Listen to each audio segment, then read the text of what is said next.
الحمد لأهله والصلاة لأهلها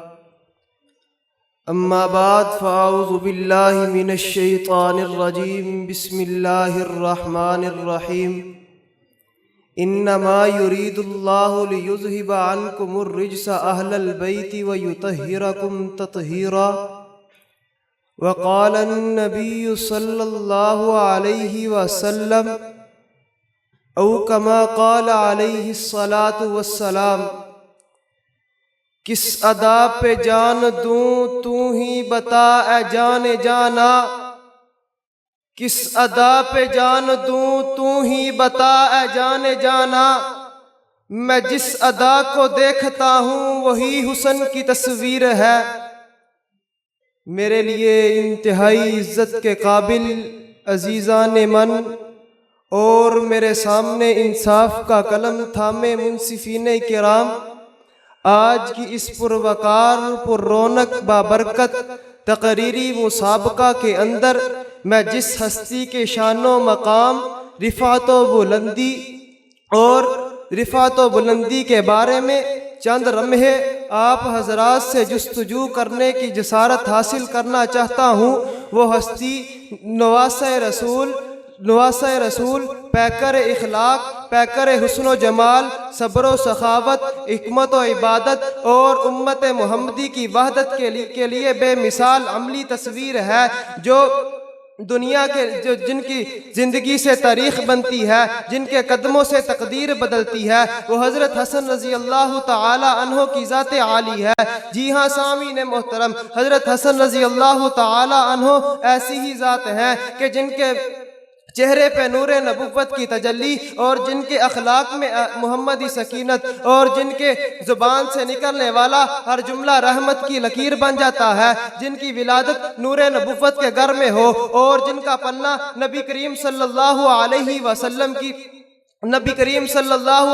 وسلم کے ہاتھوں سے اور تربیت سیدہ فاطمہ الزہرا نے کی ہو، تو ان کے بارے میں قرآن بھی فرماتا ہے انما یرید اللہ لیذہب عنکم السیئات ویطہرکم تطہیرا، اور جن کے بارے میں میرے آقا کائنات صلی اللہ علیہ وسلم فرماتے ہیں الحسن والحسین سیدا شباب اہل الجنہ۔ یہ کوئی معمولی جملہ نہیں بلکہ عرش سے آیا ہوا اعزاز ہے۔ حضرت نبی کریم صلی اللہ علیہ وسلم حضرت حسن کے بارے میں فرماتے ہیں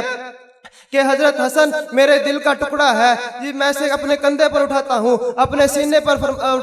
سینے سے لگاتے اور فرماتے یہ میرے جگر کا ٹکڑا ہے، جس نے اسے تکلیف دی اس نے مجھے تکلیف دی۔ جی ہاں سامعین محترم، حضرت حسن رضی اللہ تعالی عنہ کے بارے میں میرے آقا فرماتے ہیں اللہم انی احبہ فاحبہ، کہ اے اللہ میں حسن سے محبت کرتا ہوں، تو بھی حسن سے محبت کر۔ مصطفیٰ جس سے محبت کرے دنیا کیا، زمانہ کیا، تقدیر کیا، وہ محبوب خدا بن جایا کرتی ہے۔ حضرت حسن رضی اللہ تعالی عنہ حلم کا پیکر، عفو کا دریا، اور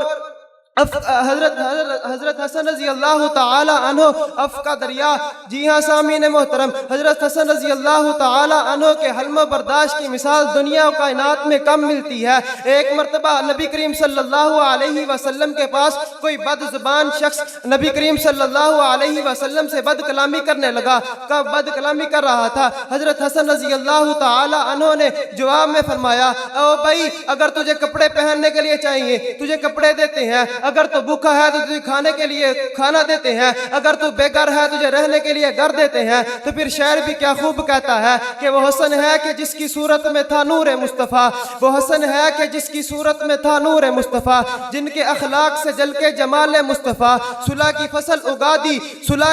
اگا دی خون کی بارش کے بیج سے، وہ کرم تھے، وہ امن کی خورشید تھے۔ جی ہاں سامعین محترم،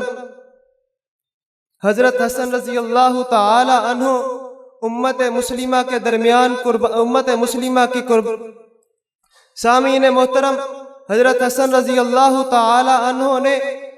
امت مسلمہ کو خون ریزی سے بچانے کے لیے اپنی خلافت کو چھوڑ دیا۔ نبی کریم صلی اللہ علیہ وسلم نے پھر فرمایا ان ابنی ھذا سید ولعل اللہ یصلح بہ بین فئتین من المسلمین۔ جی ہاں نبی کریم صلی اللہ علیہ وسلم فرماتے ہیں میرا یہ بیٹا اللہ رب العزت اسے مسلمانوں کے دو بڑے گروہوں میں صلح کروائیں گے۔ جی ہاں، تو پھر مجھے کہنے دیجئے نا، حضرت حسن کی سخاوت بھی اعلیٰ، شجاعت بھی اعلیٰ، شہادت بھی اعلیٰ، حضرت حسن کے حکمت بھی اعلیٰ، حضرت حسن کی حکمت بھی اعلیٰ، حضرت حسن کا اخلاق بھی اعلیٰ، حضرت حسن کے والدین بھی اعلیٰ، حضرت حسن کا قبیلہ بھی اعلیٰ، حضرت حسن کے یہاں تک کہ حضرت حسن کے ننھا جان جو ساری کائنات سے سب سے اعلیٰ۔ وما علینا الا البلاغ۔